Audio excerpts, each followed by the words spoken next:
Okay guys, welcome back na naman sa aking YouTube channel, no? So ngayon naka-receive na ba lahat ng regarding sa event? So yung nakakuha sa Airwalk, which is yung nag-participate, nakita nyo naman yung reward. Ayan, sobrang solid guys.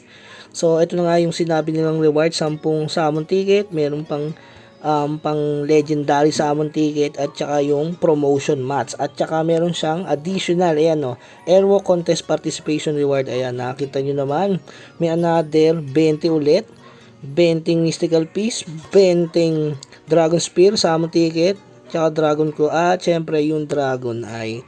So wala tayong na-receive na special reward, no? Sino kaya naka-receive ng special reward? Pa-comment naman dyan sa baba.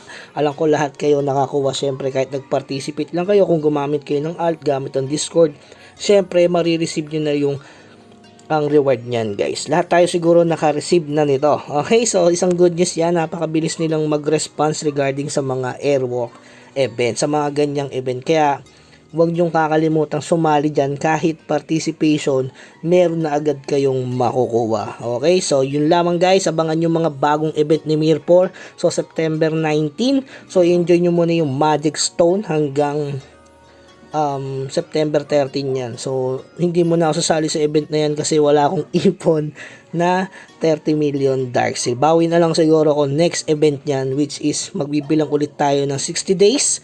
Ang susunod na event kasi guys, yung sa Asian Coin. Hindi ko lang sure guys pero pinipredict na din natin agad. Nasa September 19, magkakaroon ng Asian Coin event. Tapos, sa October 3 naman, yung Spirit Treasure ulit. Okay, so yun lamang guys. Hanggang sa muli. Paalam.